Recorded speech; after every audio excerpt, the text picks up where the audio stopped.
고린도 교회 성도들을 향한 바울의 인사와 당부입니다. 바울은 이제 자기가 들었던 고린도 교회의 여러 가지 걱정스러운 일들과 그들이 사람을 보내서 질문해온 신앙의 문제들에 대해서 답변을 다 마쳤습니다. 성실하게 답을 했고 자상하게 알려주었으니 성도들이 이제는 순종하겠지라고 기대하는 것으로 보입니다. 고린도 교회 성도들이 그래도 바울 자신의 이 사도로서의 권위와 개척자로서의 수고를 존중해서 자신이 보낸 편지를 잘 읽고 교회 내부의 여러 가지 문제들을 잘 해결하고 순종할 것이라고 기대한 것입니다. 오늘 본문이 그런 분위기를 알 수 있게 해줘요. 뭘 보면 그러냐? 바울이 지금 적극적으로 헌금 얘기를 하고 있잖아요. 문제가 잘 해결되지 않고 분위기가 험악해질 것을 예상했다면 쉽게 꺼낼 수 없는 민감한 주제가 헌금 얘기입니다. 가뜩이나 감정이 좋지 않은데 부담스러워하진 않을까? 그런 염려를 하지 않을 수 없는 것이 헌금 얘기니까요. 바울이 그 얘기를 어떻게 하고 있는지 현대어 성경을 이렇게 읽어보면 더 확연히 느껴집니다. 1절로 4절 같이 한번 읽어보실게요. 현대어 성경 화면을 보시고 시작. 이제 예루살렘의 그리스도인들에게 보내는 헌금에 대하여 말씀드리겠습니다. 여기에 대해서는 갈라디아에 있는 여러 교회에도 같은 지시를 해두었습니다만 여러분도 한 주간 동안 얻은 수입의 얼마를 별도로 떼어서 매 주일 첫날마다 헌금을 해주십시오. 그래서 내가 그곳에 닿은 뒤에야 한꺼번에 헌금을 모으느라 애쓰는 일이 없도록 해주십시오. 그 액수는 주께서 여러분을 도와주셔서 얻은 수입에 따라 정하십시오. 그러면 내가 거기 가는 대로 여러분이 선정한 믿을 만한 사람에게 편지와 함께 여러분의 사랑의 선물을 들려 예루살렘으로 보내도록 하겠습니다. 그리고 만일 나도 동행하기를 바란다면 함께 가겠습니다. 이렇게 말하고 있는 거예요. 사실 바울이 고린도 교회 성도들에게 헌금 얘기를 꺼내는 것은 각별히 더 신경이 쓰이는 일이기도 했을 거예요. 왜냐하면 고린도전서 9장에 보면 고린도 교회를 어지럽게 만드는 선동자들이 바울이 사례비를 받지 않고 사역하는 모습을 악한 뜻으로 비아냥거린 일이 있었기 때문입니다. 개척자인 바울은 막 설립된 교회의 성도들이 재정 문제로 부담을 느끼는 일을 막기 위해서 오직 복음에만 집중하고 전념하라고 본인이 사례비를 챙기지 않고 직접 천막 만드는 아르바이트를 하면서 생활비를 벌어가면서 복음을 전했던 것입니다. 특수한 경우죠. 그런데 선동자들은 바울의 그런 선한 마음까지도 왜곡시켜서 그가 사례비를 받지 않는 것이 아니고 뭔가 떳떳하지 못한 게 있어서 받지 못하는 것이라고 악평을 합니다. 그들은 교회 내에서 이런 식으로 떠들었을 겁니다. 바울은 사도가 아니다. 그는 자신이 떳떳한 사도가 아니기 때문에 정식으로 사례비 청구도 못하고 공장에서 알바까지 하면서 복음을 전하는 궁상을 떨고 있는 것이다. 자기 입으로는 사례비 얘기를 못했지만 속으로는 엄청 받고 싶어 할 것이다. 이런 식으로 비아냥을 했던 것이에요. 고린도전서 9장에서 했던 바울의 답변이 그런 속사정을 짐작할 수 있게 해줍니다. 그가 이 얘기를 할 때 그 문장과 어조에 꽤 격한 감정이 실려 있는 것을 볼 수가 있어요. 한번 보세요. 고린도전서 9장 11절로 15절 제가 읽어드리겠습니다. 우리가 너희에게 신령한 것을 뿌렸은즉 너희의 육적인 것을 거두기로 과하다 하겠느냐? 다른 이들도 너희에게 이런 권리를 가졌거든 하물며 우리일까 보냐? 그러나 우리가 이 권리를 쓰지 아니하고 범사에 참는 것은 그리스도의 복음에 아무 장애가 없게 하려 함이로다. 성전의 일을 하는 이들은 성전에서 나누는 것을 먹으며 제단에서 섬기는 이들은 제단과 함께 나누는 것을 너희가 알지 못하느냐. 이와 같이 주께서도 복음 전하는 자들이 복음으로 말미암아 살리라 명하셨느니라. 그러나 내가 이것을 하나도 쓰지 아니하였고 또 이 말을 쓰는 것은 내게 이같이 하여 달라는 것이 아니라 내가 차라리 죽을지언정 누구든지 내 자랑하는 것을 헛된 대로 돌리지 못하게 하리라. 15절의 말투에서 바울의 그 서운한 느낌이 느껴지시나요? 죽을지언정 해달라는 얘기가 아니다 이렇게 말을 해요. 선한 마음으로 교회를 배려했더니 그것이 오히려 비난과 조롱의 근거로 삼은 자들에게 단호한 자신의 입장을 밝히고 있는 것입니다. 고린도 지역은 상업도시로서 경제적인 호황을 누리는 도시였어요. 성도들 중에도 부유한 사람들이 꽤 있었을 거라 짐작이 됩니다. 그러나 이들은 하나님께 예물을 바치는 일에 대해서는 열심을 내지 못하고 엉뚱한 악평으로 바울의 사도의 권위를 부정하고 조롱까지 했던 것입니다. 그런데 바울이 편지의 이 마무리 지점에 와서 그 민감한 헌금 얘기를 다시 꺼내고 있는 것입니다. 앞에서와는 달리 여기서는 꽤 당당하게 헌금을 미리 준비하더라고. 내가 갔을 때야 부랴부랴 헌금한다고 막 수선 피우지 말고 매주일 모일 때마다 하나님이 복 주신 수입대로 너희 힘껏 예루살렘 교회로 보낼 구제 헌금을 준비해라 이렇게 말하고 있습니다. 이렇게 당당하게 말할 수 있는 이유는 두 가지일 겁니다. 첫째는 고린도 교회 성도들이 고린도 전서라고 하는 이 바울의 편지를 읽고 자신들의 생각을 고치고 선한 반응을 하겠지라는 기대감 때문에 이 권면을 할 수 있는 겁니다. 마지막 부분에서. 둘째는 오늘 본문에서 하는 이 헌금 얘기는 바울 자신에게 재정적 후원을 하라는 것이 아니고 사례비 챙겨달라는 얘기가 아니고 기근 때문에 고통을 겪고 있는 예루살렘 교회를 돕자는 구제의 취지 때문일 것입니다. 이건 마땅히 해야 될 교회의 본분이니까. 자, 다음과 같은 내용들을 전달하고 있어요. 첫째, 환란에 처한 예루살렘 성도들에게 구제금을 보내기 위한 헌금은 갈라디아 지역의 교회들에게도 부탁했으니 너희들도 힘써달라는 거. 첫 번째입니다. 두 번째는 매주일마다 예배로 모일 때마다 미리미리 헌금해서 모아놓으라는 당부입니다. 세 번째는 관리의 투명성을 위해서 내가 받아가지고 나 혼자 전달한 그게 아니고 너희 중에서 직접 사람을 뽑아서 편지와 함께 예루살렘에 보낼 수 있도록 사람까지 준비시켜라. 그리고 마지막으로 필요하다면 나도 함께 가겠다는 참여의 의사를 전하는 내용입니다. 바울은 자신의 사례비에 관해서는 권리가 있지만 쓰지 않겠다고 밝혔으면서도 고린도 교회가 이웃 예루살렘 교회의 어려운 상황을 돕는 그 헌금하는 일에는 열심을 내라고 적극적으로 요구하고 있는 것입니다.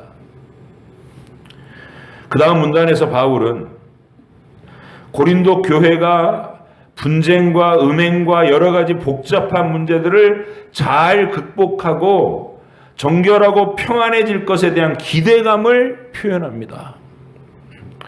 5절로 7절 같이 읽겠습니다. 시작. 내가 마게도냐를 지날 터이니 마게도냐를 지난 후에 너희에게 가서 혹 너희와 함께 머물며 겨울을 지낼 듯도 하니 이는 너희가 나를 내가 갈 곳으로 보내어 주게 하려 함이라. 이제는 지나가는 길에 너희를 보기를 원하지 아니하노니 이는 만일 주께서 허락하시면 얼마 동안 너희와 함께 머물기를 바람이라. 바울은 자신이 마게도냐 유럽 지역을 거쳐서 고린도 그 유럽 아래쪽에 있는 고린도 교회를 방문할 계획을 말합니다. 그러면서 며칠 잠깐 얼굴만 비추고 들르고 지나가는 것이 아니고 한 계절을 그들과 함께 보내면서 더 깊은 영적 교제를 나누고 싶다는 마음을 피력합니다. 현대어 성경으로 8절과 9절까지를 다시 한번 읽어보면 고린도 교회가 자신의 이 고린도 전서 편지를 받고 마음이 변화될 것에 대한 바울의 그 낙관적인 기대가 느껴지는 거예요. 5절로 9절 같이 화면을 보시면서 읽어보십니다. 시작. 나는 먼저 마게도냐로 갔다가 여러분을 방문할 생각입니다. 마게도냐는 잠시 동안만 지체할 예정입니다. 그러나 여러분에게 가서는 좀 더 오래 머무를 생각입니다. 아마도 겨울을 거기서 보낼지도 모르겠습니다. 그런 뒤에 여러분이 다음 목적지로 나를 인도해 주십시오. 이번에는 지나가는 길에 잠시 들렀다 떠나는 일을 하고 싶지 않습니다. 주께서 허락하신다면 가서 얼마 동안 머무를 생각입니다. 그러나 오순절까지는 그냥 이곳 에베소에 있을 것입니다. 여기에는 적대자들도 많지만 또한 복음을 전하고 가르칠 수 있는 문이 활짝 열려 있기 때문입니다. 지금 2차 전도 여행을 끝내고 3차 전도 여행의 에베소 지역에 와서 고린도 교회가 문제가 발생했다는 소식을 듣고 이 편지를 에베소에서 쓰고 있는 거잖아요. 오순절까지 여기 머물겠다 이렇게 얘기는 거예요. 바울은 이 편지를 봄에 쓰고 있는 겁니다. 오순절이 6월경 초여름이니까 오순절까지 여기 머물겠다는 말은 그가 이 봄에 이 편지를 쓰고 있다는 근거가 됩니다. 그러니까 이 말의 뜻은 마음 같아서는 더 빨리 가고 싶지만 에베소 지역에서 복음을 전할 기회가 막 활짝 열리고 있어서 초여름까지는 여기 더 있어야 한다, 그런 의미입니다. 빨리 가고 싶은데. 그 다음으로 바울은 자신이 좀 더 지체하는 동안 이 자신을 대신해서 디모데를 보낼 테니 그를 잘 영접해서 좋은 소식을 들려보내라 당부까지 해요. 10절로 11절 같이 있습니다. 시작. 디모데가 이르거든 너희는 조심하여 그로 두려움이 없이 너희 가운데 있게 하라. 이는 그도 나와 같이 주의 일을 힘쓰는 자임이라. 그러므로 누구든지 그를 멸시하지 말고 평안히 보내어 내게로 오게 하라. 나는 그가 형제들과 함께 오기를 기다리노라. 여러분, 이 구절을 읽으면서 어떤 마음이 느껴지셔요? 바울의 마음이. 지금 바울의 관심은 온통 고린도 교회가 과연 자신의 이 고린도전서라는 편지를 받고 이 권면들을 순종하는 마음으로 받아들이고 교회의 모든 복잡한 문제들을 잘 극복하고 이겨낼 수 있을 것인지에 관심이 기울어져 있는 겁니다. 디모데는 자기가 지금 바로 못 가니까 디모데를 대신 보내겠다는 건데, 디모데는 나이가 젊고 어리고 마음이 여린 사람입니다. 그런 사람이지만 내 대신 그를 보내는 것이니 그를 나를 대하듯이 존중해서 받아들이고 교회가 평안해졌다는 좋은 소식을 들려서 보내달라, 그런 표현인 것입니다. 12절에서는 아볼로 이야기도 합니다. 12절 같이 읽어보실게요. 시작. 형제 아볼로에 대해서는 그에게 형제들과 함께 너희에게 가라고 내가 많이 권하였으되 지금은 갈 뜻이 전혀 없으나 기회가 있으면 가리라. 아볼로는 이 에베소 지역이 고향이에요. 브리스길라와 아굴라가 에베소에서 만나가지고 이 청년이 사람들 앞에서 막 성경 말씀으로 변론을 하는 걸 들었어요. 얘가 구약 성경에 아주 해박한 지식이 있구나. 근데 예수님에 대해서는 아직 잘 몰라요. 그래서 데려다가 우리 바이블 칼리지처럼 일정 기간 동안에 브리스길라와 아굴라가 교수가 돼갖고 집중적으로 복음을 가르쳐요. 그랬더니 예수는 그리스도라고 하는 그 말씀을 유대인들 사이에서 힘있게 전하는데 구약 성경을 자유자재로 인용하면서 막 설교를 하니까 그를 당해낼 사람이 없는 젊은 설교자가 됐어요. 그래서 브리스길라와 아굴라가 이 사람을, 지금 사도 바울이 에베소 사역하느라고 이제 고린도를 떠났으니까 고린도에 설교 사역을 할 사람이 필요하잖아요. 아볼로를 그리 청구한 거예요. 그 아볼로가 고린도에서 담임 목사로 설교 사역을 하고 있었던 거예요.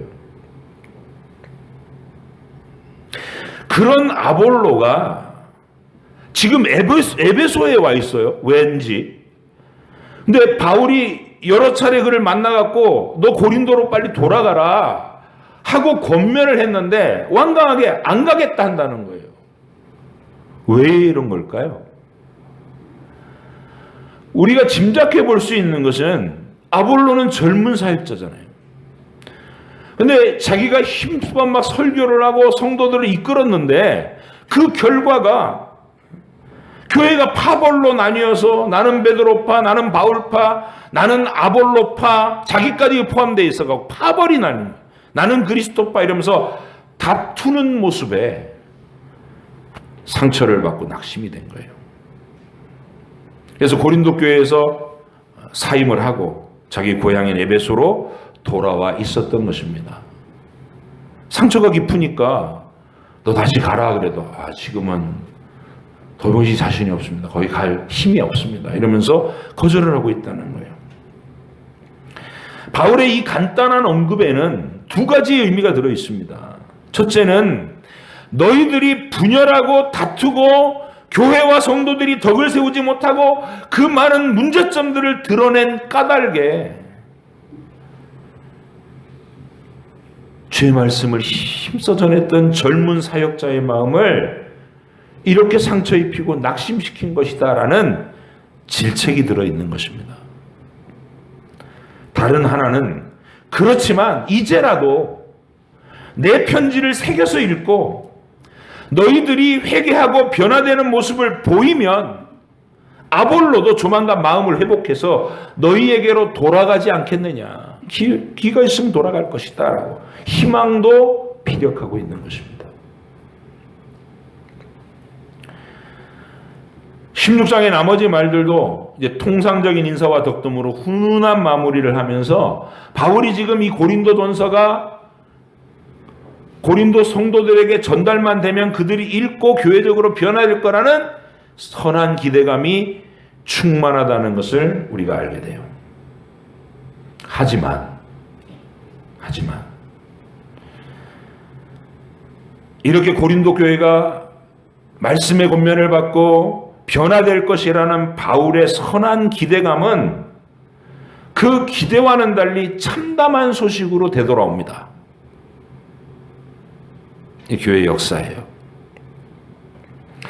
그는 디모데를 통해서 그 좋은 소식이 올 것을 기다렸지만 디모데는 고린도 교회가 더 심각하게 거짓 교사들에게 휘둘려서 바울의 사도권을 부정하고 바울을 비방하고 나도 박대를 당하고 돌아오고 말았습니다 하고 침울하게 보고를 한 거예요.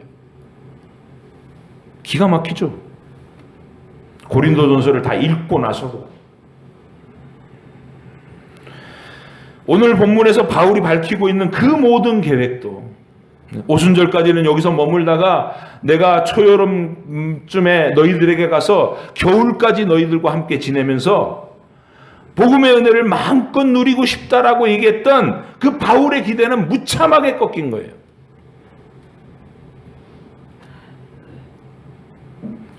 그는 고린도 교회에 대한 염려로 이젠 아무것도 못하는 상황이 돼버렸어요.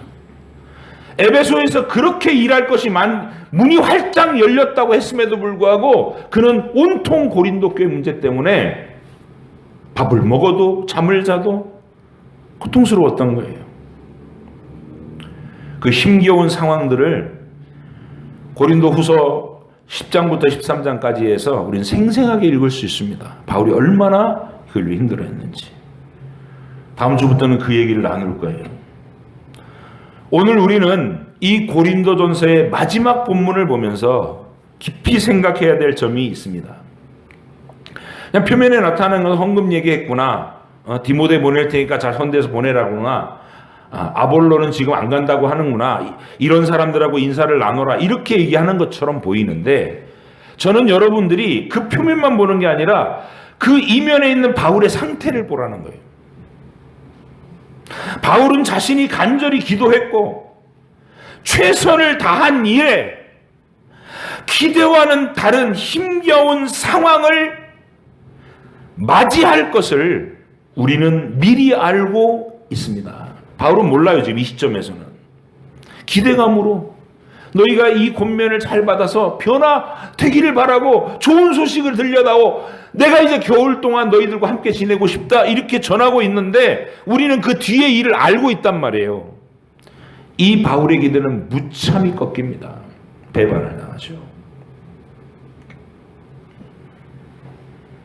결과를 알고 있는 우리로서는 선한 기대감으로 가득 차 있는 이 고린도전서 16장 본문을 읽으면서 바울에 대해서 먹먹한 안쓰러움을 느낍니다. 그는 훗날 이 상황이 얼마나 고통스러웠는지를 자기 입으로 표현을 해요. 고린도후서 11장 23절로 28절 같이 읽어보시겠습니다. 시작. 그들이 그리스도의 일꾼이냐 정신없는 말을 하거니와 나는 더욱 그러하다. 이 거짓 교사들 얘기하는 거예요. 계속요.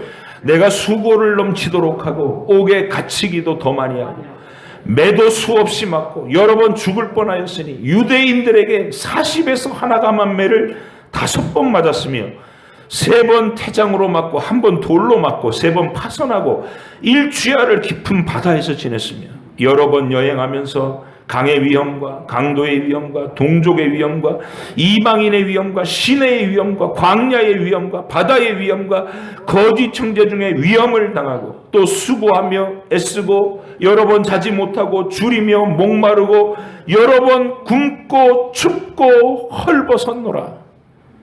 이 외의 일은 고사하고 아직도 날마다 내 속에 눌리는 일이 있으니 곧 모든 교회를 위하여 염려하는 것이라.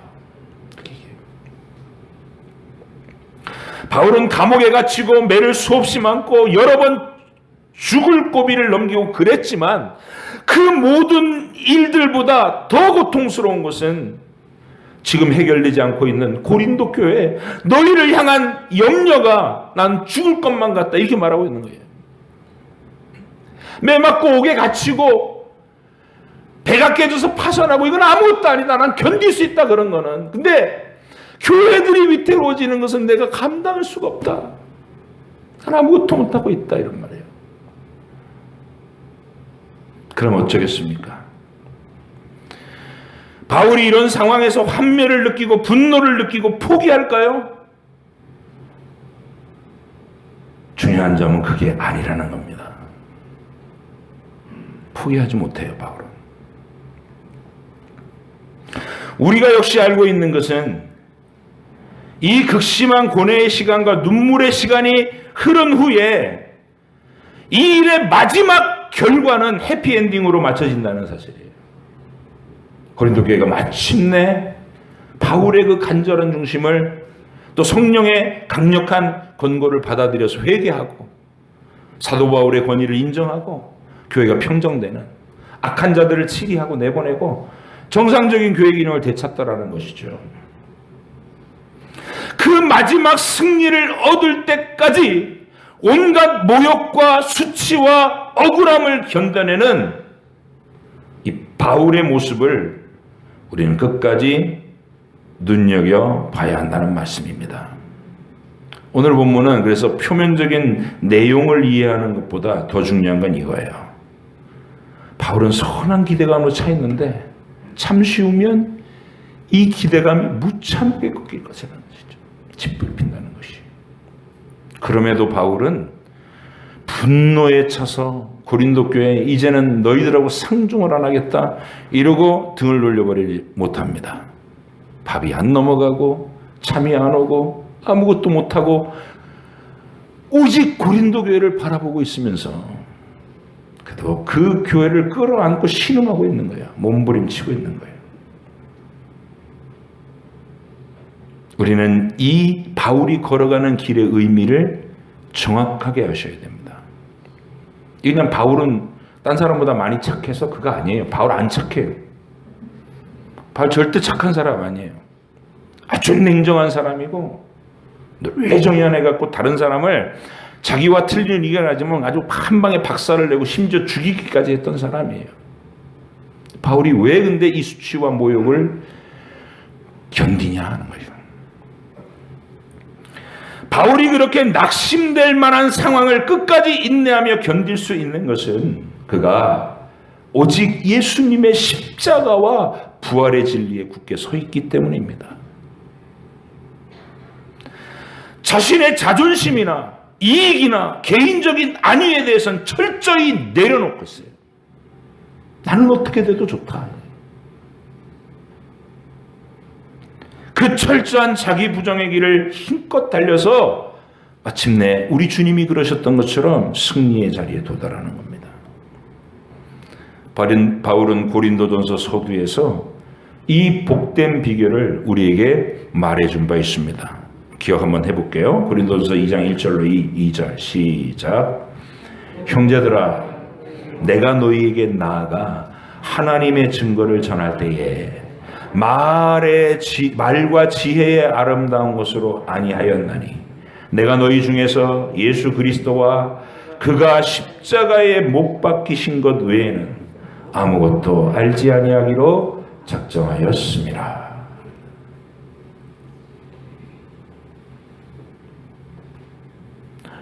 하나님이신 아들 예수님이 영광의 보좌를 버리고 이 땅에 오신 그 성육신의 겸비하심을 느끼는 거예요.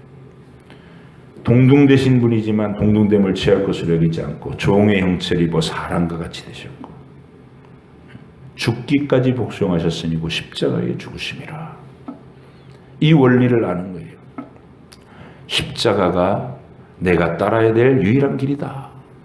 자존심, 모욕당하는 거, 이 억울함 다 내려놓을 수 있다는. 다른 사람을 이기는 언변이 중요한 것이 아니고 사람들 앞에 과시할 수 있는 자신의 능력도 승리의 비결은 아닌 겁니다. 우리가 가진 승리의 비결은 내 자아를 십자가에 못 박고 주께서 가신 그 십자가의 길을 나도 묵묵히 따라갈 수 있는 죽기까지의 복종입니다. 자아를 죽이는 싸움을 하고 계신지요?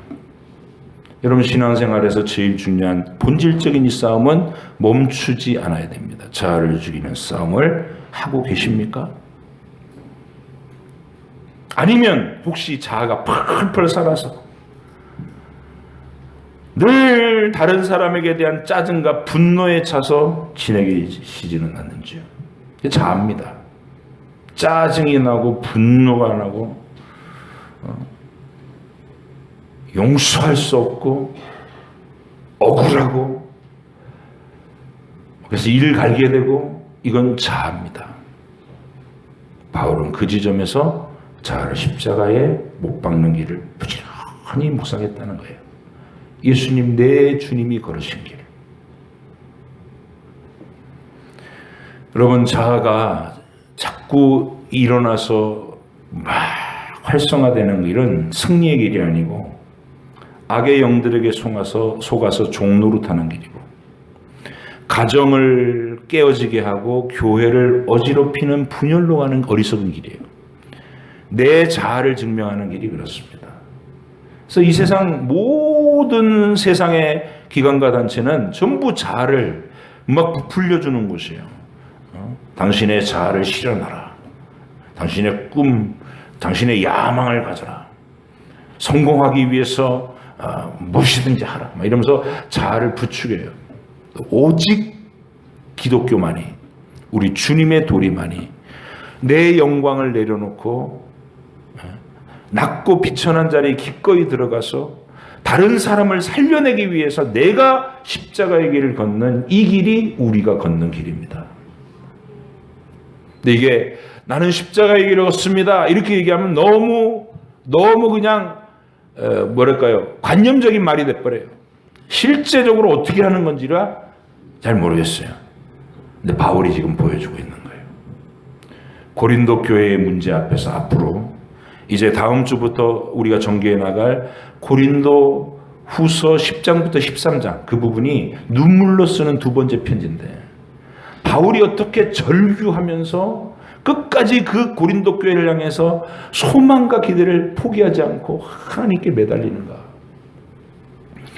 여러분과 제가 십자가의 길을 걷는다는 것이 어떤 것인가를 바울의 이 모습을 생생하게 지켜보면서 배울 수 있기를 원합니다.